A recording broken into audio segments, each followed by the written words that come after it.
자, 오늘 저는 여러분과 함께 이제 몇 주에 걸쳐서 중요한 공부를 좀 하려고 합니다. 제가 이번 주부터 시작하는 이 공부는 이 말씀은 여러분에게 실제 삶 속에서 굉장히 필요하고 유익한 말씀이 될 것입니다. 근데 의외로 또 잘 모르시는 분들이 많고, 그래서 이 부분에 대해서 한 몇 주 정도가 될 것 같습니다. 로마서 8장까지 저희가 이제 공부를 했는데요. 로마서 9장부터는 이제 요 공부가 끝나고 나면 이어서 계속 하도록 하겠습니다. 자, 맨 뒤에 PPT에 보면은 이제 맨 뒤에 맨 끝에 있는 PPT를 한번 띄워줘 보시기 바랍니다.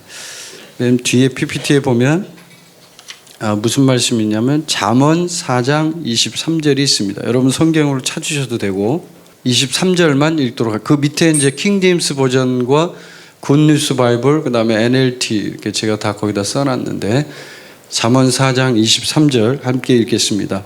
모든 지킬 만한 것 중에 더욱 내 마음을 지키라. 생명의 근원이 이에서 남이니라. 아멘. 한 번 더 읽겠습니다. 시작. 모든 지킬 만한 것 중에 더욱 내 마음을 지키라. 생명의 근원이 이에서 남이니라. 아멘. 자, 오늘 저는 이제 이번 주부터 천국의 재력이라는 제목으로 이제 주제가 굉장히 무섭습니다. 또 어떻게 보면 굉장히 실질적입니다. 천국의 재력. 재력은 이제 중국말로 자일이라고 그러는데 재력, 재물재자에다가 힘력자를 썼죠. 거기에 보면. 그래서 재력은 굉장히 중요합니다. 왜냐하면 지금 이 시대든 아니면 그 이전의 시대이든 돈은 이 세상에 살아가는 사람에게는 꼭 필요한 물건입니다. 아멘이십니까? 네, 돈이 필요 없다 하는 분 손 들어보세요. 난 돈 없어도 살 수 있다. 괜찮다. 뭐 돈 한 푼 없어도 나는 아무 지장 없다 사는데 전혀 불편하지 않다. 손 들어보세요. 나는 불편하지 않다. 아무도 안 계시네. 그러면 다 이 공부를 해야 됩니다. 자, 그러면 이제 성경적 관점에서 이해하는 재력이라는 것은 재물을 얻을 수 있는 어떤 힘, 어떤 파워, 능력 이런 것을 얘기합니다. 근데 이거를 일반적으로 교회에서는 공부하기를 꺼려합니다. 그렇죠. 교회는 영적인 얘기들을 해야 되기 때문에 돈 얘기하면 좀 불편해합니다. 그러나 재력, 이 돈에 대한 얘기가 무엇보다도 우리 그리스도인들에게 꼭 필요한 얘기입니다. 사실은. 근데 그 부분을 공부하지 않습니다. 그래서 사람들이 잘 이해하지 못하는데, 자, 성경적 관점에서 이해하는 재력. 제가 이제 앞으로 몇 주에 걸쳐서 가르칠 내용을 한 7가지 정도로 정리해서 제가 써놓은 거예요. 자, 1번 한번 읽어봅시다. 시작. 하나님께서 사람을 창조하신 목적. 자, 뭐 때문에 창조했느냐? 그 다음에 두 번째, 시작. 재력에 관하여 우리를 향하신 하나님의 계획. 자, 재력이 물질적인 능력, 이 재력이 어떤 계획이 있는데 하나님의 계획을 알아야 이걸 좀 제대로 쓸 거 아니에요. 돈을 벌었는데 돈을 엉뚱한 데 쓰면 결국 그 돈은 악한 것이 돼버리죠. 자, 세 번째, 부의 목적. 부가 이동하고 부가 움직입니다. 근데 이 부는 목적이 있습니다. 네 번째, 번영과 형통에 대한 우리 삶의 태도. 자, 태도 굉장히 중요합니다. 태도를 잘못 가지면 번영이 오고 형통이 왔을 때 그것을 잘못 사용하게 됩니다. 그 다음에 5번째죠. 번영과 형통을 위한 전제 조건. 그걸 받기 전에 우리가 준비되어야 될 것이 필요 있습니다. 6번째, 천국 재력을 증가시키는 영적인 원리. 증가시키는 원리. 이게 사람들은 이것만 배우려고 그러고요. 근데 앞에 게 사실은 더 중요해요. 이것만 배워서 어떻게든 돈을 벌려고만 하죠. 자신이 준비되지는 않습니다. 자, 7번 마지막, 초자연적인 증가를 가져오는 방법. 이렇게 되어 있습니다. 자, 호세아서 4장 6절 한번 펴보세요. 여러분 성경으로. 그건 제가 안 써놨습니다. 거기다가 호세아서. 자, 호세아서 4장 6절 같이 읽겠습니다. 시작. 내 백성이 지식이 없으므로 망하는 도다. 내가 지식을 버렸으니 나도 너를 버려 내 제사장이 되지 못하게 할 것이요 내가 내 하나님의 율법을 잊었으니 나도 내 자녀들을 잊어버리리라. 무서운 말이죠. 내 백성이 지식이 없으므로 망하는도다. 네가 지식을 버렸으니. 이 지식은 무슨 지식을 말할까요? 하나님이 주시는 영적인 지식, 천국의 지식. 이 지식이 없음으로 인해서 사람들이 물질을 잘 사용하지 못하게 됩니다. 자, 그 다음 넘겨주십시오. 이제 오늘 강의할 내용이 좀 많습니다. 자, 이제 첫 번째 주제, 하나님께서 우리를 예비하신 재력이 무엇인가? 자, 이 부분을 성경 말씀을 통해서 한번 살펴보도록 하겠습니다. 자, 고린도후서 9장 8절 함께 읽겠습니다. 시작. 하나님이 능히 모든 은혜를 너희에게 넘치게 하시나니 이는 너희로 모든 일에 항상 모든 것이 넉넉하여 모든 착한 일을 넘치게 하게 하려 하심이라. 아멘. 자, 하나님께서 모든 은혜를 넘치게 주십니다.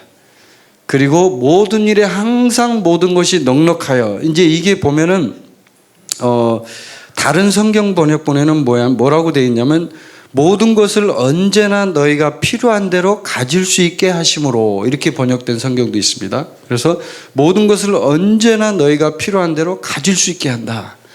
하나님 이 말씀에 약속을 우리에게 주십니다.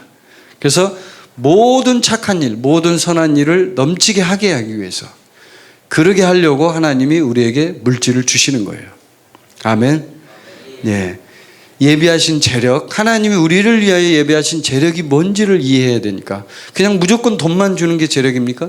돈만 많이 벌면 끝입니까? 아니죠. 돈을 버는 것도 그 과정이 있습니다. 돈을 버는 과정이 악하다. 하나님이 그 돈을 받으실까요? 여러분, 돈을 버는 과정이 아주 악해요. 사기를 쳤어요. 그 다음에 또 나쁜 짓을 했어요. 그 다음에 세상에 굉장히 악한 영향을 끼치는 그런 방법으로 돈을 벌었어요. 다른 사람을 불편하게 만들고 힘들게 했어요. 만약에 그렇게 돈을 벌었다면 하나님이 그 돈을 기뻐하실까요? 기뻐하지 않습니다. 우리 모든 사람도 그런 사람은 좋아하지 않습니다. 그렇죠. 세상에서도 마찬가지죠. 그런 것처럼 마찬가지로 우리가 재력, 하나님께서 우리를 위해서 예비하신 재력이 뭔가, 이걸 이해할 때 이 고린도후서 9장 8절은 매우 중요한 구절입니다.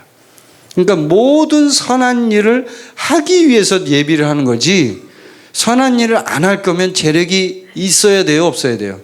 없는 게 나아요, 차라리. 단언하지만 제가 그런 분은 없는 게 차라리 그분에게 유익합니다. 자, 두 번째, 신명기 8장 18절 읽어봅시다. 시작. 내 하나님 여호와를 기억하라. 그가 내게 재물 얻을 능력을 주셨습니다. 이같이 하심은 내 조상들에게 맹세하신 언약을 오늘과 같이 이루려 하심이니라. 아멘. 자, 여기 보면 제가 가로 쳐놨죠. 밑줄 쳐놨죠. 재물 얻을 능력. 예, 재물 얻을 능력. 이걸 하나님이 주십니다. 이게 바로 재력이에요. 재력. 바로 이게 말 그대로 재력. 재물 얻을 능력이 있어요. 이게. 그럼 이 능력을 누가 주느냐? 누가 줘요? 거기 성경이 뭐라고 돼 있어요? 누가 준다고 돼 있어요? 그가 내게 준다고 그래 돼 있죠. 그가 누굽니까? 하나님이죠. 그러면 하나님이 재물 얻을 능력을 주신다는 얘기입니다. 자, 그렇다면 하나님이 재물 얻을 능력을 준다면 또 다른 한 사람이 있죠. 그 사람은 아닌데 마귀. 그 마귀도 재물 얻을 능력을 줄 수 있어요. 여러분이 하나 아셔야 될 거는. 그래서 이 세상에 있는 그 불신자 재물가들 있죠. 왜 돈이 많은 그런 재벌들, 그 사람들은 이제 예수님 안 믿는 사람 얘기예요. 그 사람들은 마귀로부터 받은 재능을 가지고 재물을 얻는 거예요. 이 사람들. 그래서 이 사람들은 재물을 갖고 있어도 어떤 줄 아세요? 불안합니다. 마음이. 항상 불안해요. 제가 현대그룹 정주영, 현대자동차 누구죠? 정몽구 회장 만난 얘기, 제가 얘기한 거 제가 들려드렸죠? 간증? 그 김하중 대사가 만난 얘기를 저한테 해준 얘기, 그 얘기 들려드렸잖아요. 만났는데 노조에서 해갖고 이번에 차를 생산해야 되는데 힘들다 이래가지고 정몽구 회장이 땅 꺼지게 걱정을 하고 있더래요. 김하중 대사가 만나보니까. 그러니까 이 사람들은 불신자이기 때문에 자기가 갖고 있는 이 재물이 언제 사라질까 노심초사하는 거예요. 걱정이 많은 거죠. 그런데 하나님이 주신 이 재물 얻을 능력을 갖고 있는 사람은 걱정하지 않습니다. 절대로 걱정하지 않습니다. 평안합니다. 아주 평안합니다. 아멘. 자, 전도서 10장 9절 같이 읽겠습니다. 시작. 돈은 범사에 이용되느니라. 돈은 어떻게 된다고? 이런 구절이 있나요, 성경에? 여러분 성경에 찾아보세요. 있습니다. 성경 구절 그대로 갖다 써놓은 겁니다, 제가. 아니, 성경에 이런 구절이 있어요? 돈은 범사에 이용되느니라? 예, 범사가 뭡니까? 모든 일에 이용된다. 돈은 범사에 필요합니다. 우리가 솔직해집시다. 돈은 꼭 필요합니다. 그러면 이 돈을 어떻게 쓸 것이냐가 중요한 거죠. 어떤 자세를 가지고 우리가 이 물질을 대할 것이냐가 중요한 거죠. 돈이 필요 없다. 돈은 악하다.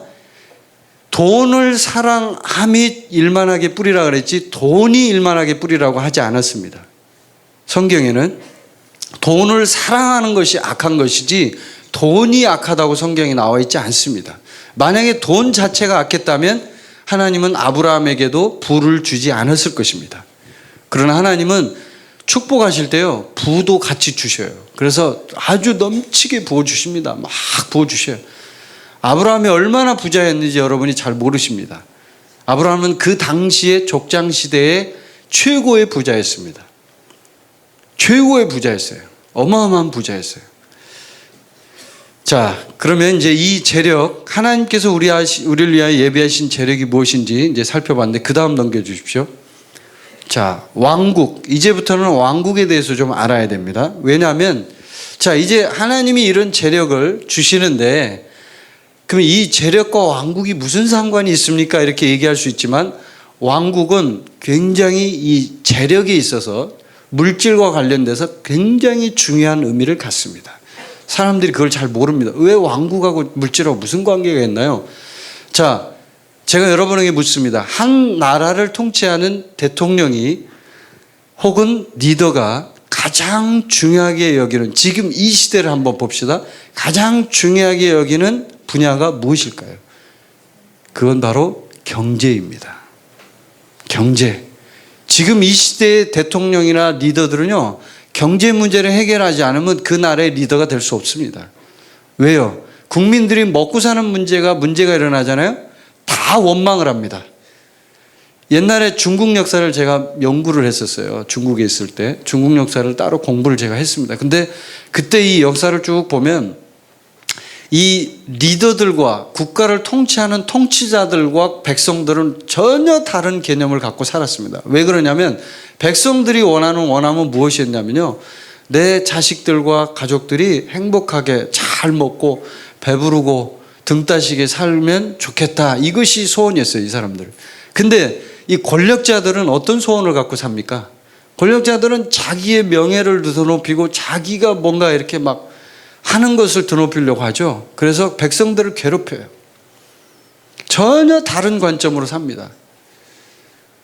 근데 이게 뭐냐면 우리가 하나님의 왕국이라는 것에 대해서 우리가 이제 이해를 해야 되는데, 왕국의 백성이잖아요. 우리가 하나님의 백성, 천국 백성인데, 천국 백성이 천국의 대사로서 이제 이 땅에 파견을 받아서 왔잖아요. 지금 여기에 하나님의 대사로 우리가 이제 있는데, 그럼 우리가 천국 백성으로서 살아가는 어떤 전체적인 그 천국의 원리들을 알지 못하면 내가 이 하나님 주신 물질을 어떻게 쓸 것이냐에 대해서 생각을 못 합니다. 어떤 방향성을 가지고 있는지조차를 모릅니다. 그냥 돈이 오면 그 돈을 그냥 아무나 막 줍니까? 그냥 돈이, 제가 지금 1억이 있어요. 그럼 1억을 그냥 누가 달라고 하면 무조건 다 줍니까, 여러분? 아니죠. 돈도 청지기가 있어요. 그래서 청지기가 이 돈을 관리하게 돼 있습니다. 성경에 여러분 복음서에 보면 청지기는 물질을 잘 관리하는 사람이었습니다. 아시죠, 여러분? 성경에서. 그래서 물질을 잘 관리하는 사람이 하나님 앞에서 훌륭한 사람입니다. 청지기는 하나님 앞에서 정말 이 물질을 관리하는 입장이기 때문에, 여러분이 돈을 1억을 줬다 그래서 그 1억을 그냥 막 아무 데나 쓰는 게 아니잖아요. 그래서 왕국에 있어서는 하나님이 왕국을 통해서 뭘 가르치냐면요, 다 다스리고 관리하고 매니지먼트라 그러죠, 영어로. 그런 방법들을 하나님이 가르쳐 줘요, 사실은. 그래서 그 왕국의 비유에 그 복음서에 보면 비유가 청지기의 비유할 때 예수님이 얘기하잖아요. 돈을 주고 달란트 비유할 때 그거 장사해라 그러잖아요. 그래가지고 돈을 묻어둔 사람은 오히려 예수 책망했다고요, 그 주인이. 예. 그걸 여러분이 아셔야 합니다. 자, 그래서 왕국 한번 봅시다. 왕국은 왕의 직분 혹은 왕의 통치, 이것이 굉장히 중요한데, 왕국은 나라가 중요한 게 아니라 왕이 중요해요. 실상은 킹덤이라는 게. 그래서 왕국은 그리스어에서 뭐냐면 바실레이아라는 이 단어를 쓰는데요. 뭐라고 되어 있냐면 거기 단순히 왕이 다스리는 지리적인 영역이라기보다는 왕이 통치하고 지배하는 상태, 이걸 말합니다. 왕이 지배를 해야 돼요. 통치를 해야 돼요. 통치가 안 일어나면 왕국이 아니에요, 그걸. 그래서 영토의 개념을 뛰어넘어서 통치와 지배의 개념이 있다. 이것은 이제 하나님의 왕국을 얘기합니다. 이 세상 왕국이 아니고. 그래서 거기 영어로 단어들을 쫙 제가 써놨어요. 뭐 다 통치란 말이에요, 이게. 영어 단어가 이렇게 많아요. 뭐 king, sovereignty, dominion, 뭐 다 전부 다 통치라는 개념이에요. 지배한다, 뭐 통치한다. 뭐 레인이란 말도 많이 쓰죠. 이 목사님들이 미국에 있는 목사님 설교할 때 레인이란 말을 많이 이 단어를 쓰는데, 이 통치라는 개념은 왕국에 있어서 굉장히 중요한 개념입니다. 왜냐하면 우리가 우리를 통치하는 게 아니잖아요. 우리의 주인은 누구예요? 조금 전에 선교사님 얘기했지만 왕이신 예수님이 우리의 주인이잖아요. 그러면 그 주인인 왕이 왕국에서 통치를 해야지, 왕국의 왕이 통치하지 않고 국민이 통치를 하면 그 왕국은 왕국입니까? 그거는 공화국이죠. 우리나라가 공화국이잖아요. 네? 모르세요? 대한민국이 공화국이에요. 그래서 민주주의잖아요. 국민들이 투표를 해가지고 대통령을 뽑아야 되잖아요. 대통령이 지가 하고 싶다고 나와가지고 내 자식을 왕으로 세우고 이러지 못하잖아요. 김정은이처럼 그렇게 못하죠. 그런데 이 왕국은요, 절대적으로 왕이 권한이 있어요. 그래서 왕이 딱 말하면 끝이에요, 그걸로. 근데 하나님의 나라는 왕국의 개념이에요, 사실은. 하나님이 통치를 하시기 때문에. 왕국이, 여러분이 그 어떤 정치 제도나 이런 걸 연구해 보시면, 제가 뭐 그런 얘기까지 할 필요는 없겠지만, 그 이 세상의 정치 제도나 이런 어떤 통치 제도를 연구한 학자들이 연구한 결과를 발표한 걸 옛날에 한번 본 적이 있어요. 근데 그 중에서 뭐 공화정도 있고 뭐 여러 가지 있잖아요. 의회 민주주의 뭐 여러 가지 있죠. 그냥 완전 민주주의 있지만 왕국 뭐 있는데, 그 중에서 가장 좋은 통치 제도가 뭔지 아세요? 왕국 제도예요. 근데 그건 전제 조건이 있어요. 왕이 좋은 사람일 때. 왕이 진짜 좋은 사람일 때 왕국 제도로 통치를 하잖아요. 그 나라가 정말 부강하고 안정되고 국민들이 너무 행복해 한대요. 그것보다 더 이상적인 국가가 없답니다. 그게 바로 유토피아인데, 문제는 이 인간이 하면, 여러분이 아시죠? 문제가 아니에요. 왕이 나쁜 놈이 딱 올라오면 그때부터 베리는 거예요. 완전히 그냥 지 마음대로 다 해버리는 거예요. 완전히 나라를 말아먹는 거죠. 그게 이제 잘못됐기 때문에 인간이 불완전하니까 안 되니까 하다 안 되니까 공화정 만들고 뭐 민주주의, 의회 민주주의 별걸 다 하잖아요. 그렇게 해서 자꾸 견제를 하는 거죠. 근데 하나님의 왕국의 입장에서 보면 하나님이 통치를 하신다. 원래 구약 성경에 보면 여러분이 아시지만 사울 왕이 왕이 되기 전에 하나님이 원하는, 사무엘도 성경에 보면 얘기하고 있어요. 하나님이 직접 통치하기 원했어요, 이스라엘 민족을. 알죠, 여러분? 직접 하기를 원했어요. 내가 너희들을 다스리겠다. 근데 백성들은 뭐예요? 우리한테 왕을 세워달라. 그래가지고 사울이 왕이 됐는데 나중에 다 말아먹었죠. 결국 막 백성들이 힘들어지고 어려워지고. 그러니까 인간의 왕은 불완전합니다. 그런데 하나님의 왕국에 하나님이 왕이 되시면 완벽해요. 그래서 하나님의 통치를 받는다는 개념으로 우리가 왕국을 이해해야 됩니다. 그 다음 이제 넘겨주십시오. 자, 이제 첫 번째, 이제 본격적으로 중요한 내용을 얘기합니다. 사람을 창조하신 목적. 자, 창세기 1장 26절 함께 읽겠습니다. 시작.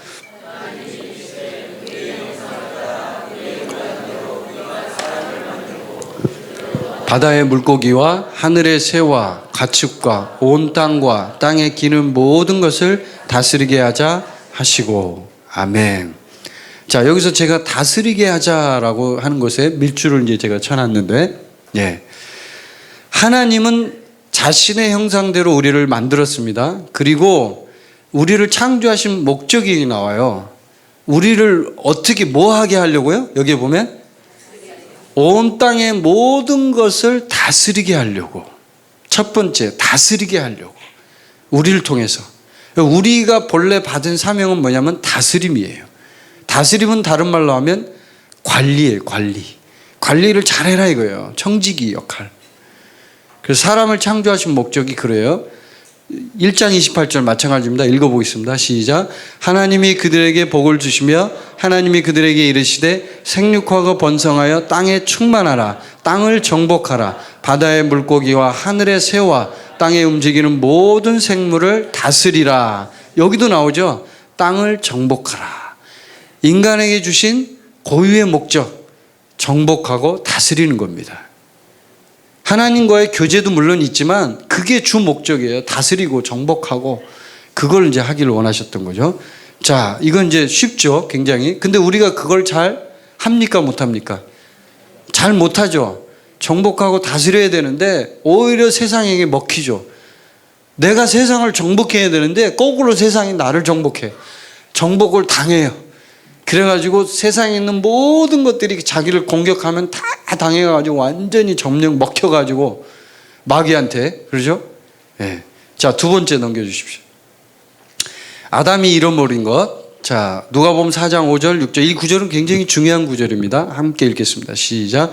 마귀가 또 예수를 이끌고 올라가 순식간에 천하만국을 보이며 이르되 이 모든 권위와 그 영광을 내가 내게 주리라. 이것은 내게 넘겨준 것이므로 내가 원하는 자에게 주노라. 아멘. 자, 여기 보면 아담이 잃어버린 것. 자, 아담이 잃어버린 것이 뭐예요? 거기에 이게 예수님이 천하만국을 이제 마귀를 통해서 봤죠. 마귀가 보여줬어요. 근데 이 천하만국이라는 것은 모든 것을 나타냅니다. 모든 것, 권력, 세상에 있는 모든 것들을 다 포함합니다. 이 모든 권위와 영광, 이거를 준다는 거예요. 자, 마귀가 이게 없는데 가짜로 예수님한테 없는 상태에서 사기를 치면서 내가 없는데 준다고 예수님한테 할 수 있을까요? 없을까요? 절대 없죠. 누구 앞이라고 예수님 앞에서 지금 이런 사기를 치겠습니까? 이분이 지금 세상을 창조하신 만왕의 왕이신데 이분 앞에서 사기를 치면서 내가 없는데 이걸 없는 걸 가지고 마귀가 예수님한테 내가 너한테 줄게 이렇게 하겠습니까? 아니죠. 분명히 있다는 거예요. 그래서 그 뒤에 정확하게 얘기하죠. 이것은 내게 넘겨준 것이므로 내가 원하는 자에게 주노라. 자, 그러면 누가 넘겨줬어요? 누가? 예? 예. 아담과 하와가 넘겨줬습니다. 어떻게 해요? 예, 선과 악의 지식의 나무를 따먹음으로. 하나님이 원래 다 줬어요. 통치권을 아담과 하와에게 줬는데 그 통치권을 마귀한테 넘겨버렸어요. 왜? 선과 악의 지식의 나무를 따먹으면 너네들 그거 다 끝장나. 이걸 다 알려줬는데도 불구하고 그걸 따먹음으로 인해서 모든 통치권을 잃어버린 거예요. 제가 지금 설명하는 걸 잘 이해하셔야 돼요. 그래서 그걸 줄 수 있다는 거예요. 그걸로 직접적으로 유혹을 한 것이지 마귀가 쓸데없는 사기를 치면서 이렇게 유혹을 하지 않습니다. 절대로. 그러니까 예수님한테 유혹했던 이 유혹은요, 굉장히 실제적이고 굉장히 강력한 유혹이에요. 만약에 여러분한테 마귀가 찾아와서 예를 들어 봅시다. 딱 찾아왔어요. 밤에 찾아와가지고 내가 너한테 이 세상에 있는 모든 통치권을 너한테 넘겨줄게. 이 지구에 뭐 지구도 얘기하지 맙시다. 미국 굉장히 큰 나라죠. 인구가 3억이 넘어요. 경제력은 세계 1위입니다. 미국의 리더 자리를 너한테 넘겨줄게. 너 예수님 버려. 여러분 어떻게 하시겠어요? 미국의 리더 자리 넘겨줄게. 내가 너한테 그냥 아주 깨끗하게 넘겨줄게. 너 예수님 버려. 어떻게 하시겠어요, 여러분? 한번 대답해 보세요. 그리고 가만 누가 얘기해? 사탄아 물러가라. 근데 여러분 실제가 닥치면 어떻게 될지 모릅니다. 그게 중요한 게 이제 그게 실제 그 상황이 됐다. 왜 목사님들이 그렇게 타락을 하고 왜 그 정치인들이 타락을 합니까? 여러분 보세요. 이 뉴스에 나오는 얘기 들어보면 뭐 뉴스뿐만 아니고 비하인드 스토리를 알면 여러분 귀를 막고 싶을 거예요. 아까 우리 선교사님이 얘기한 뭐 그 모 교회 목사님 얘기 그 사실이거든요. 근데 그런 얘기 들으면 황당하죠. 근데 그게 지금 이 세상에 벌어지는 일이에요. 실제 일이라고 이게. 근데 실제에 들어가면 여러분 우리가 어떻게 될지 모른다는 거예요. 중요한 건. 그래서 거기에서 진짜가 구별이 되는 거예요. 진짜나 가짜냐는 딱 그 상황이 됐을 때. 그래서 이 왕국에 대한 개념, 하나님이 진짜 나의 주인이시다. 그 다음에 나를 통치하신다. 이 개념을 갖고 있지 않으면 예수님이 시험 받으실 때처럼 이런 장면이 도달하면 여러분은 넘어지기가 쉬워요. 예수님은 넘어지지 않았죠. 안 넘어지죠. 왜냐하면 본인이 창조주고 그 다음에 이런 유혹이 왔을 때 물론 인간의 몸으로 입고 왔기 때문에 그 부분을 충분히 유혹받을 수 있는 거였지만 충분히 이길 만한 힘을 갖고 있었습니다. 우리도 힘이 있습니까? 없습니까? 있죠. 왜? 내 안에 예수 그리스도가 계시니까. 지금 이렇게 시험받은 이 예수님은 육체로 있는 예수님이죠. 지금 이 장면에 나온 예수님은 영으로 계신 예수님이 어디에 있어요 지금? 우리 안에 있잖아요 지금. 똑같은 예수님이에요. 몸만 없을 뿐이지. 착각하시면 안 돼. 그 예수님이 그 2000년 전에 그 예수님하고 지금 내 안에 있는 예수님하고 다르다고 생각하는 분이 계시거든요. 어떤 분은 아니에요. 그 몸만 없을 뿐이에요. 영혼이 진짜 사람이라고 그랬잖아요 제가. 여러분 몸만 사랑한다고 하면 어떤 아내가 남편한테 좋아할 사람이 있어요. 내가 너 몸만 사랑해 이러고 남편이 부인한테 노골적으로 그랬다. 나 너의 영혼은 싫어. 몸만 사랑해. 그러면 여자들이 대부분 화를 낼 겁니다. 이런 하면서 막 당장 끝내 막 그러면서 별말을 다 하겠죠. 마찬가지로 예수님도 그 영혼이 우리 안에 들어와 있는 거예요. 몸은 없지만. 그럼 똑같은 그 예수님이 있는 거예요 지금. 그래서 우리는 충분히 이길 수 있다는 거예요. 자, 세 번째 넘겨주십시오. 예수님의 사역을 한번 봅시다. 자, 이 왕국에 있어서 중요한 예수님의 사역. 자, 마태복음 4장 17절 시작. 이때부터 예수께서 비로소 전파하여 이르시되 회개하라 천국이 가까이 왔느니라 하시더라. 예수님은 이 땅에 오셔서 이제 예수님의 사역을 시작합니다. 맨 처음에 예수님이 유혹을 받고 난 다음에 했던 말이 이겁니다. 맨 처음에 했던 말, 회개하라 천국이 가까이 왔느니라. 회개하라는 말이 먼저 나왔고 그 다음에 뭐가 나왔어요? 천국이라는 말이 나왔습니다. 천국, 이건 왕국이라고 얘기할 수 있습니다. 킹덤 오브 헤븐, 하나님의 왕국, 킹덤 오브 갓, 하나님의 나라라고 볼 수 있습니다. 이 하나님의 나라가 가까이 왔다고 예수님이 직접 언급을 했습니다. 이제 곧 온다. 하나님의 나라가 온다. 하나님 나라 매우 중요한 거야. 회개해 너희들. 이걸 얘기하는 거예요.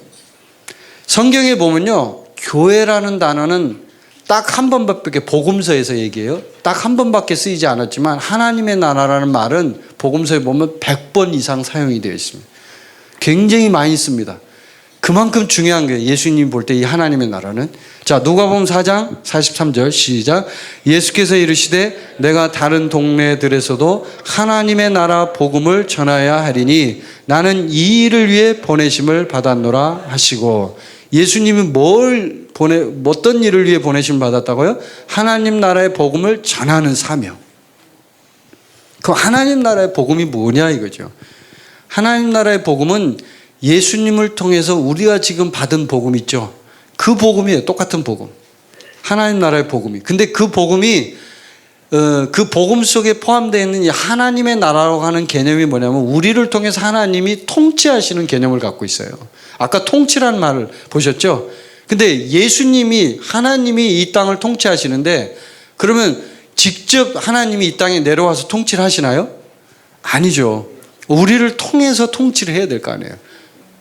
그래서 내가 어느 곳에 가든지 그 땅에 가면 그 땅에서 내가 통치를 하는 거예요. 나를 통해서 그 땅을 통치하는 거예요. 그 영역을 통치하는 거예요. 아멘.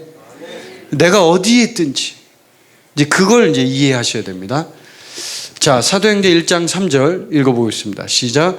그가 고난받으신 후에 또한 그들에게 확실한 많은 증거로 친히 살아계심을 나타내사 40일 동안 그들에게 보이시며 하나님 나라의 일을 말씀하시니라. 하나님의 나라에 대해서 예수님이 굉장히 중요하게 여겼다는 걸 알 수 있죠. 사도행전에도 나오고 복음서도 이거 말고도 많이 있습니다. 그 일부분만 제가 이제 써놓은 거고요. 그래서 하나님 나라의 일은 예수님의 사역에 있어서 굉장히 중요한 일이었습니다. 그리고 하나님 나라의 복음은 예수님의 사역에 있어서 가장 첫 번째였습니다. 자, 그 다음 넘겨주십시오. 예수님의 사역 이어서 마태복음 24장 14절 시작. 이 천국 복음이 모든 민족에게 증언되기 위하여 온 세상에 전파되리니 그제야 끝이 오리라. 이 세상 마지막 때에도 필요한 게 뭐예요? 천국 복음이에요. 마지막 때에도 천국 복음. 그냥 복음이 아니고 이해를 잘 하셔야 돼요. 천국 복음이에요. 하나님 나라의 복음. 그냥 복음이 아니라 예수님의 복음이죠, 물론. 그러나 그 복음은 여러분이 이해하셔야 되는 게 이제 여기에 있어서 제가 하나 좀 설명을 좀 필요로 합니다. 그게 뭐냐면, 자, 이 세상의 나라는 여러 가지 사상과 여러 가지 체제들로 이루어져 있습니다. 아시죠, 여러분? 그래서 이 세상은 대개 이렇게 보면 어떻게 이제 두 가지로 구분할 수 있냐면 서양 문명과 동양 문명으로 구분이 됩니다. 서양 문명은 여러분이 아시다시피 서양 문명의 뿌리가 되는 철학은 뭐예요? 아리스토텔레스, 소크라테스, 플라톤 이런 사람들이 세운 헬라 철학이 주류를 이룹니다. 근데 이 헬라 철학은 어떤 개념을 갖고 있냐면 어떤 만물이나 사물을요 객관적으로 분석을 해서 거기에서 중요한 객관적인 사실들을 끌어내요. 그래서 그 객관적인 사실을 토대로 해서 어떤 원칙, 원리들을 그걸 발견해서 그걸 사용합니다. 그래서 이 서양 사람들은 뭘 좋아하냐면요. 객관적으로 분석하고 뽑아내는 걸 좋아하고 토론하는 걸 좋아합니다. 근데 실제적으로 행동이 잘 안 나올 때가 많죠. 이 부분에 있어서는. 왜냐하면 이거는 헬라 철학은요. 계속적으로 질문하고 토론하는 것밖에 없어요. 행동이 나가지 않아요. 자, 그럼 또 동양 문명을 봅시다. 동양 문명은 뭐냐면 모든 것을 인간을 초점을 맞춰서 봅니다. 그래서 인간관계로 해서 음과 양, 들어보셨죠? 음과 양 이렇게 해서 나누고 남자 여자 나누고 인간관계로 나눠놓고 그것을 깨달음으로 집중을 시켜요. 동양 문명은. 서양 문명은 깨달음이 아니에요. 어떤 원리를 공부해서 그걸 뽑아내서 원리를 찾아내는 방법이고 동양 문명은 뭔가를 깨달아야 돼요. 그래서 깨달아가지고 전수를 받는. 그래서 동양에서는 어떤 도를 닦는 개념이 많죠. 그래서 비법을 전수를 받으려고 그래요. 동양에서는 비법. 서양에서는 어떻게 해요? 비법이 아니라 객관적인 사실을 공부를 하면 되는 거예요. 그걸 일반화된 보편적인 법칙을 공부하면 되는 거예요. 그래서 서양에서는 여러 가지 법칙이 많죠. 만유인력의 법칙, 무슨 중력 가속도의 법칙, 막 이런 법칙들을 탁 만들어서 다 사실입니다. 그게. 그걸 통해서 사람들에게 가르쳐요, 정확하게. 그래서 과학적인 것들이 발달했어요, 서양은. 동양은 과학이 발달하지 않았습니다. 왜? 인간을 중심으로 어떤 비법을 중심으로 움직이니까, 동양 문명은. 그래서 사람과의 관계를 중요시해요, 동양 사람. 관계가 파괴되면 끝장난다고 생각을 합니다, 동양 사람은. 서양 사람은 그렇지 않아요. 관계 파괴 이런 개념이 없어요. 굉장히 아주 합리적이고, 그 다음에 아주 분석적이고, 논리적이기 때문에 자기가 합리적으로 선택하는 거예요.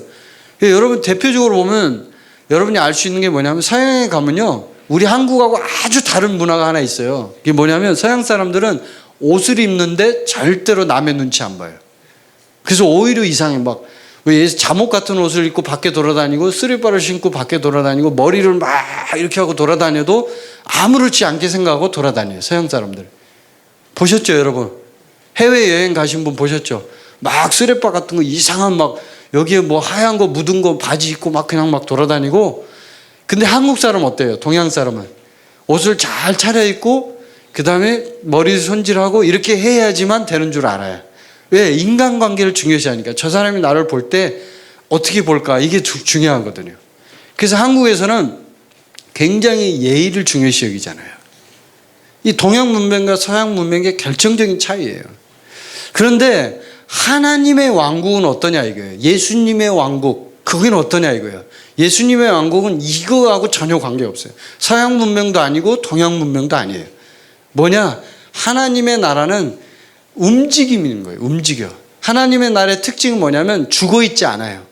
그리고 원리에 따라 움직이는 게 아니라 예수 그리스도의 말씀에 따라 움직이고, 하나님의 나라는 역동적이고 움직여요. 계속적으로 진행형이에요. 멈추질 않아요. 하나님의 나라는. 그래서 예수님도 보면 이 땅에 오셔서 하셨던 일을 보시면 예수님이 가만히 있었습니까? 사역할 때? 그냥 앉아가지고 돌을 닦고, 야 제자들아 와라, 나한테 와서 나하고 토론하자, 이렇게 불러가지고 토론하고 막 이렇게 하고 막 이렇게 했습니까? 예수님이? 아니, 그렇게 안 했어요. 예수님은 계속적으로 돌아다녔어요. 계속 제자들하고 이야기했고, 밥을 먹고, 누구를 만나고, 치유했고, 가르쳤고, 끊임없이 돌아다니면서 사람들에게 천국법을 증거했어요. 근데 이 천국법이 뭐냐면, 그 속에 포함되어 있는 능력이 뭐냐면 바로 운동성이 있는 거예요. 움직여요. 그래서 계속적으로 막 끌고 가는 거예요, 사람들을. 이게 굉장히 중요한 포인트입니다. 자, 바울의 설교. 자, 같이 읽어보겠습니다. 시작. 그들이 날짜를 정하고 그가 유숙하는 집에 많이 오니 바울이 아침부터 저녁까지 강론하여 하나님의 나라를 증언하고 모세의 율법과 선지자의 말을 가지고 예수에 대하여 권하더라. 하나님의 나라를 전파하며 주 예수 그리스도에 관한 모든 것을 담대하게 거침없이 가르치더라. 뭘 가르쳤다고요? 하나님의 나라. 사도 바울도, 우리가 얘기하는 최고의 선교사 사도 바울도 하나님의 나라를 증언하고 하나님의 나라를 전파했어요. 자, 그 다음 넘겨주십시오. 자, 이제 시간이 많지 않으니까 제가 이제 빨리 진행할게요. 예수님의 최종 목적을 이제 알아야 돼요. 예수님의 사역을 이제 봤는데, 자, 그럼 예수님의 최종 목적이 뭐냐? 이 굉장히 중요한 구절입니다. 이 구절이 중요한 구절인데 많은 분들이 잘 몰라요. 이 구절을 읽어보지도 않은 분들도 많고, 근데 아주 중요한 구절입니다. 자, 같이 읽어보겠습니다. 시작. 내가 또 밤 환상 중에 보니 인자 같은 이가 하늘 구름을 타고 와서 옛적부터 항상 계신 이에게 나아가 그 앞으로 인도되매 그에게 권세와 영광과 나라를 주고 모든 백성과 나라들과 다른 언어를 말하는 모든 자들이 그를 섬기게 하였으니 그의 권세는 소멸되지 아니하는 영원한 권세요 그의 나라는 멸망하지 아니할 것이니라. 아멘. 자, 그 다음 밑에 것도 시작. 지극히 높으신 이의 성도들이 나라를 얻으리니 그 누림이 영원하고 영원하고 영원하리라. 아멘. 마지막에 뭐라고요? 영원하고 영원하고 영원하리라. 이런 구절이 있는 줄 모르신 분도 계시죠, 이 자리에?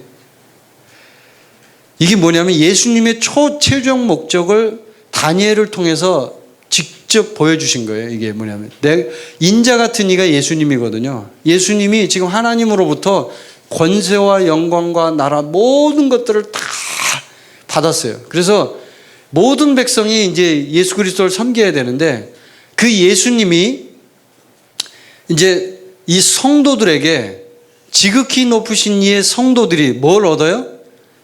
나라를 얻으리니.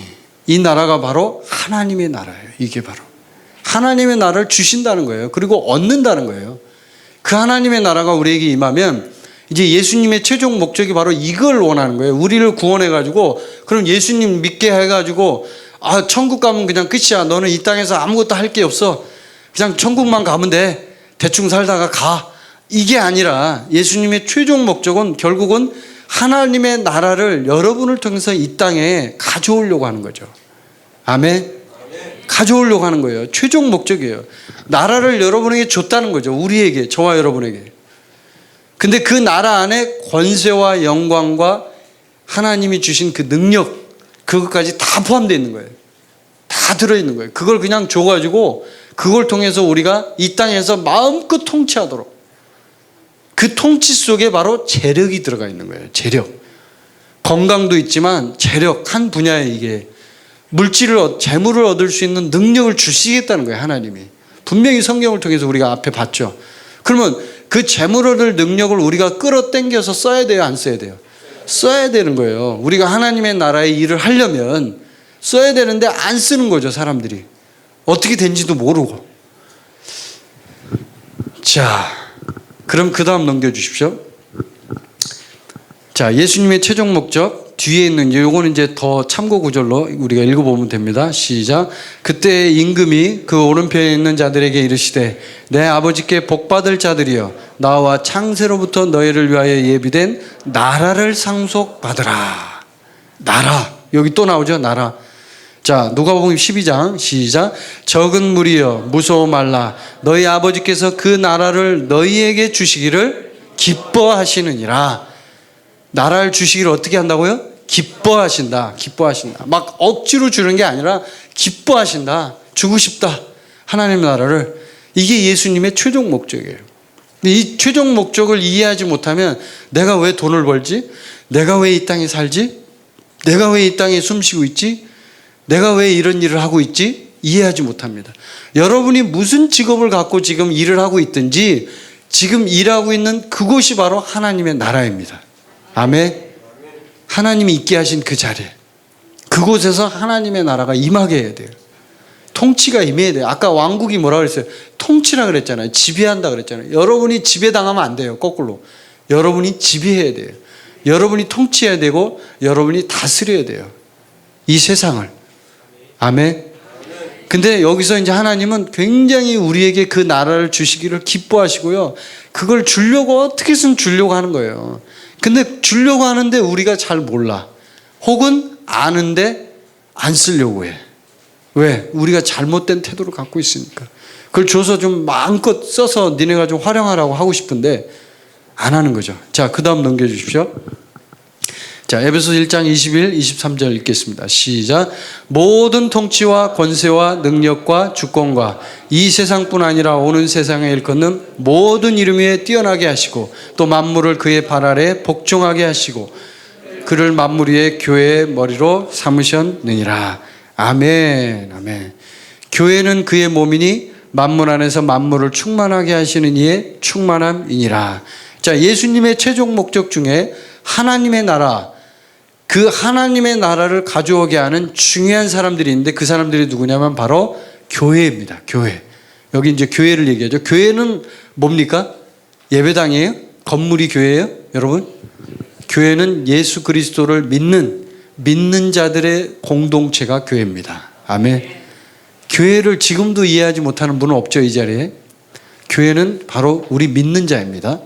자, 근데 그 교회는 하나님께서 어떻게 하려고 이 땅에서 불러냄을 받은 무리인데 특별한 목적을 위해서 불러냄을 받은 무리가 교회입니다. 그 특별한 목적이 뭐냐면 하나님의 나라예요, 바로. 그게 목적이에요, 목적. 아까 예수님의 최종 목적 보셨죠? 네. 자, 근데 이 교회가, 아니, 앞에 그 좀 전에 그거 다시. 교회가 몸이라고 돼 있죠, 몸. 그럼 머리는 뭐예요?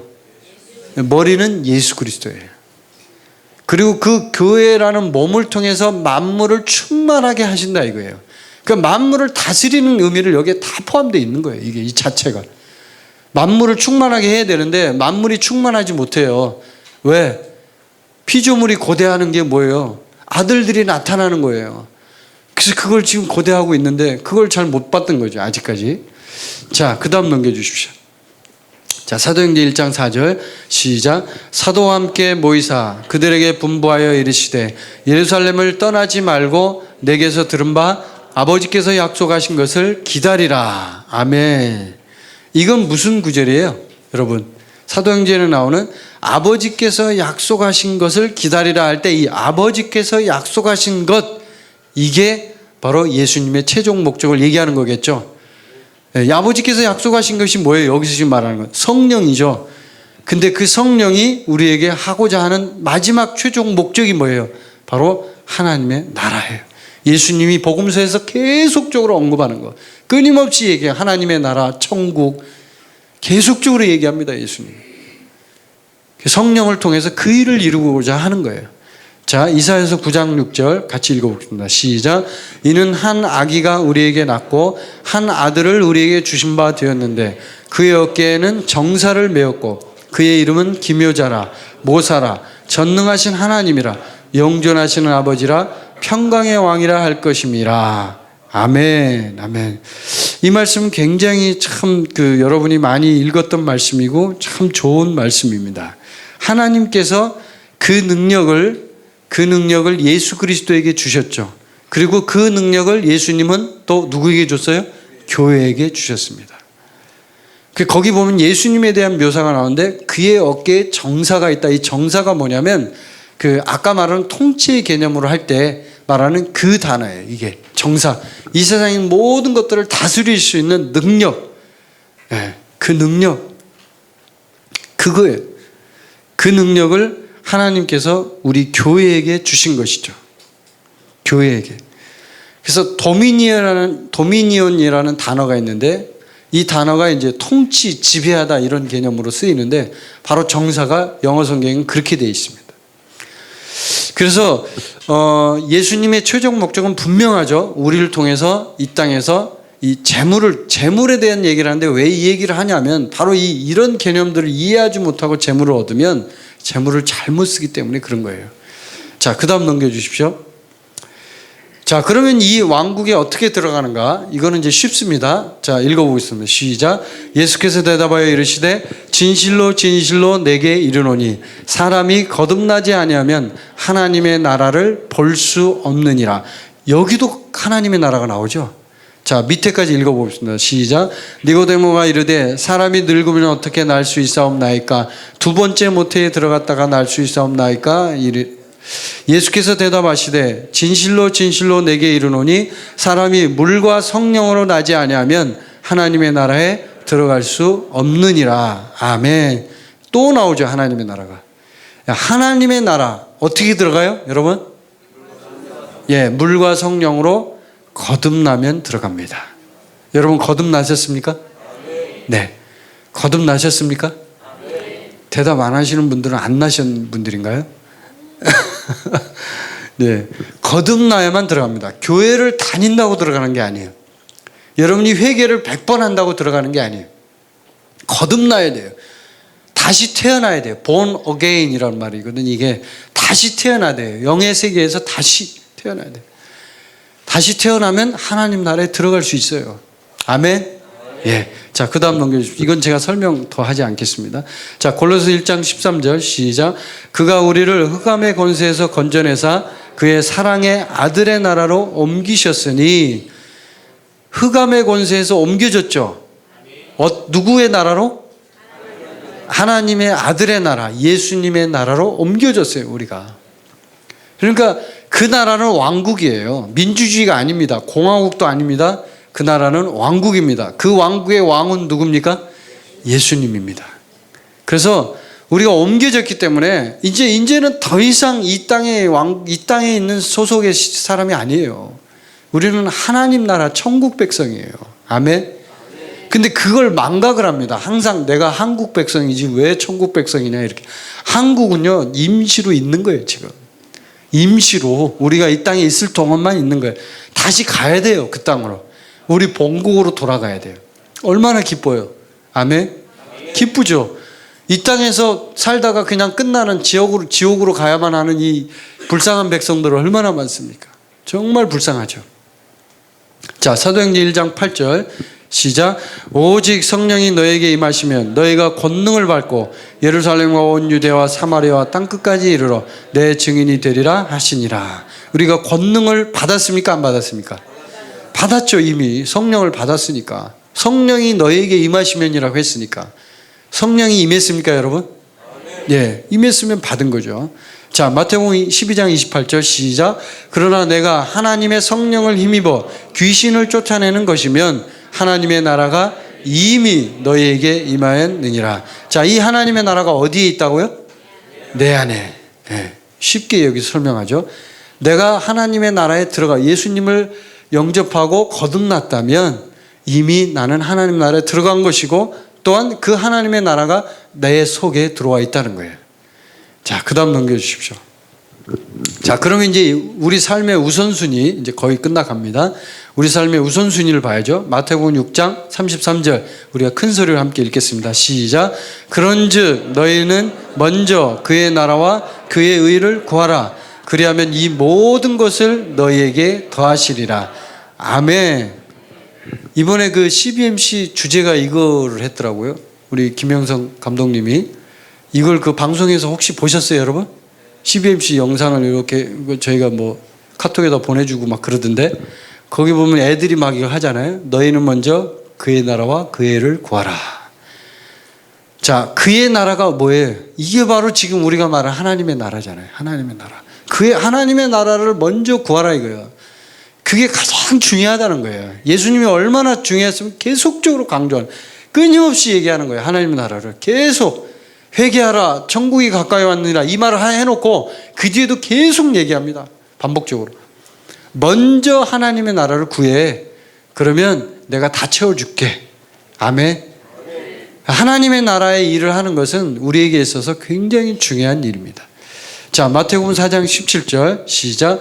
이때부터 예수께서 비로소 전파하여 이르시되 회개하라 천국이 가까이 왔느니라 하시더라. 로마서 12장 2절 시작. 너희는 이 세대를 본받지 말고 오직 마음을 새롭게 함으로 변화를 받아 하나님의 선하시고 기뻐하시고 온전하신 뜻이 무엇인지 분별하도록 하라. 자, 하나님의 나라가 우선순위가 정해졌어요 이제. 그렇다면 그 사람은 어떻게 해야 되냐면 로마서 12장 2절이 굉장히 중요한 구절이에요. 사실은 이 세대를 본받지 말고 먼저 전제가, 그렇죠? 이 세대를 본받는 게 뭐예요? 유행 따라가고 이 세상 사람들이 하는 걸 똑같이 따라하고 남들이 게임하면 나도 게임하는 거고 남들이 드라마 보면 나도 드라마 보는 거고 이게 이 세대를 본받는 거죠. 근데 이 세대를 본받지 않아요. 그리고 오직 어떻게 해요? 거기 밑줄을 제가 쳐놨어요. 오직 마음을 새롭게 하라 이거예요. 오직 마음을 새롭게 하라. 이걸 다시 번역을 하면 생각을 새롭게 하라 이렇게 번역할 수 있죠. 생각을 새롭게 해라. 어떻게 해요? 하나님 말씀으로 생각을 바꾸라는 거예요. 그래서 변화를 받아 마지막에 하나님의 선하시고 기뻐하시고 온전하신 뜻을 계속적으로 분별해요. 그래서 계속적으로 우리는 일생을 살아가면서 신앙생활하는 모든 발자취가요 다 하나님의 뜻을 분별하는 흔적이에요. 전부. 아멘. 그 흔적이라고요. 내가 지금 하나님 뜻을 지금 하고 있나요? 하나님? 내가 지금 하나님 뜻대로 하고 있나요? 선하신 뜻 하고 있나요? 기뻐하신 뜻 하고 있나요? 온전하신 뜻 하고 있나요? 계속적으로 분별하는 거예요. 끊임없이 내 마음을 생각을 새롭게 함으로. 이걸 훈련하지 않으면 우리는 신앙생활 제대로 하기 힘들어요. 굉장히 힘듭니다. 이 부분이 중요합니다. 그래서 사도 바울이 로마서 12장 2절에 이 구절이 참 중요한 구절인데 마음을 새롭게 생각을 새롭게 하라는 거예요. 자, 그 다음 넘겨주십시오. 자, 이제 두 개만 하면 이제 끝나는데 왕국은 우리 마음 안에 있어요. 보이게 임하는 게 아니에요. 왕국은 보이지 않아요. 왜? 우리 마음 안에 있고 이 땅에서 우리가 가는 모든 곳이 통치하는 곳이기 때문에 우리 마음 안에 있기 때문에 이게 중요해요. 자, 누가복음 읽어봅시다. 시작. 바리새인들이 하나님의 나라가 어느 때에 임하나이까 묻거늘 예수께서 대답하여 이르시되 하나님의 나라는 볼 수 있게 임하는 것이 아니요 또 여기 있다 저기 있다고도 못하리니 하나님의 나라는 너희 안에 있느니라. 아멘. 아멘. 자, 로마서 14장 17절 읽어봅시다. 시작. 하나님의 나라는 먹는 것과 마시는 것이 아니요 오직 성령 안에 있는 의와 평강과 희락이라. 아멘. 하나님 나라는 뭐라고요? 여기 정의를 내려놨어요. 사도 바울이. 먹는 것도 아니에요. 마시는 것도 아니에요. 이 세상에 있는 육체적으로 하는 이게 아니에요. 그게 하나님 나라가 아니라 성령 안에 있는 영적인 세계에 있는, 그죠? 의와 평강과 희락이라. 아멘. 굉장히 중요합니다. 왜 의와 평강과 희락이란 말을 여기다 써놨을까요? 하나님의 나라의 백성들이 지켜야 할, 그리고 나타내야 할 기본적인 소양이 바로 이거예요. 의가 있어야 되고 평강이 있어야 되고 기쁨이 있어야 돼요. 하나님의 나라의 백성들은. 아멘. 왜? 이 땅에서 그걸 나타내야 되니까 그 나라의 대사잖아요. 우리가 대사니까 나타내려면 의의가 있어야 되고 평강이 있어야 되고 희락이 있어야 돼. 이게 있어야 세상에 나가서 그걸 통치에 쓸 수 있는 거예요. 그래서 이걸 주신 거예요. 하나님이. 아멘. 네. 그걸 한번 이제 여러분이 묵상해 보시기 바랍니다. 자, 그 다음 넘겨주십시오. 자, 이제 마지막입니다. 아까 보셨죠? 잠언 4장 23절 다시 한번 읽겠습니다. 시작. 모든 지킬 만한 것 중에 더욱 내 마음을 지키라. 생명의 근원이 이에서 남이니라. 왕국이, 하나님의 왕국이 우리의 마음 안에 있다면, 그렇다면 그 마음은 굉장히 중요하다는 것을 의미합니다. 맞죠, 여러분? 그러면 그 마음을 지키는 것이 얼마나 중요한지 우리는 생각해 봐야 됩니다. 모든 지킬 만한 것 중에 잠언에 있는 지혜자가 이렇게 얘기하고 있어요. 더욱 내 마음을 지키라. 마음을 지키지 못하면 끝나는 거예요. 여러분, 대사로서의 일을 할 수도 없을 뿐만 아니라 예수님이 그토록 강조하신 최종 목적, 예수님의 최종 목적, 계속적으로 외치는 예수님의 최종 목적을 여러분 이루지 못하는 거예요. 왜? 마음을 못 지켰으니까. 그 마음이 하나님의 나라인데 하나님 나라를 할 수가 없어요. 통치가 없어요. 지배가 없어요. 그래서 잠언의 지혜자는 마음을 지키라고 말해요. 그리고 생명의 근원이 이에서 난다고 얘기해요. 근데 이걸 이제 번역본에 따라 다른데 한번 읽어봅시다. 밑에 거 킹제임스 성경 시작. 열심을 다하여 내 마음을 지키라. 이는 삶의 문제들이 거기서 나옴이라. 뭐라고요? 삶의 문제들이 거기서 나온다 이거예요. 마음을 못 지키면 문제가 일어나는 거예요. 삶의 문제가 마음에서 일어나는 거예요. 아시겠죠? 자, 굿뉴스 바이블 읽어봅시다. 시작. 어떻게 생각하는가를 주의하십시오. 당신의 삶은 당신의 생각에 의하여 형성됩니다. 야, 적나라하죠? 이 번역본은. 당신의 생각에 의하여 형성된다 이거예요. 어떻게 생각하는가를 주의하라 이거예요. 아주 정확하게 얘기하고 있죠. 그래서 생각을 어떻게 하느냐에 따라서 당신의 삶이 형성이 되는 거예요. 당신의 삶이. 아주 중요하죠. 자, NLT 읽어봅시다. 시작. 무엇보다도 먼저 당신의 마음을 지키십시오. 그것이 삶의 경로를 결정합니다. 다시 한번 읽읍시다. 시작. 무엇보다도 먼저 당신의 마음을 지키십시오. 그것이 삶의 경로를 결정합니다. 이건 젊은 사람들이 꼭 이 말씀을 꼭 읽어야 될. NLT가 이 번역을 참 잘했어요. 이걸. 무엇보다도 먼저 당신의 마음을 지키라 이거예요. 이것이 삶의 경로, 진로, 미래, 앞으로 일어날 모든 것들을 결정한다 이거예요. 이게. 아멘. 여러분이 어떻게 생각하느냐에 따라서 앞으로 미래가 결정돼요. 앞으로 어떻게 살 것이냐, 지금 여러분이 생각하는 그것을 따라서 앞으로의 미래가 결정돼요.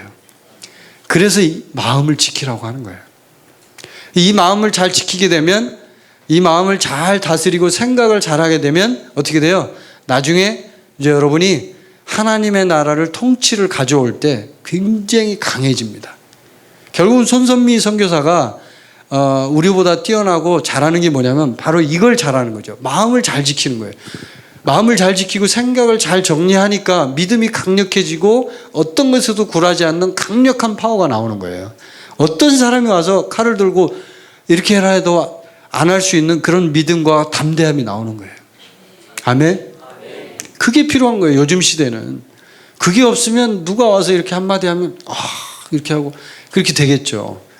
그래서 우리가 이제 이 부분에 대해서 오늘 첫 번째 시간으로 이 천국의 재력 첫 번째 시간 강의를 이제 마쳤는데 다음 시간에는 이어서 할 거예요. 구체적으로 이제 점점 어떻게 제가 소개했죠. 앞에 어떻게 하면 재물을 얻을 수 있는가, 또 어떻게 하면 증가시키는가, 또 재물에 대한 태도는 어떻게 가져야 되는가, 이런 것들을 구체적으로 제가 말씀을 드릴 겁니다.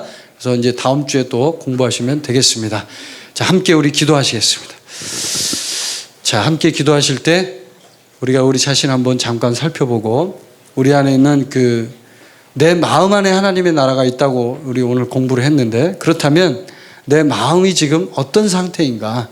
마지막에 성경 구절 보셨죠? 여러 번역본을 통해서 나의 지금 생각은 뭘 생각하고 있는가?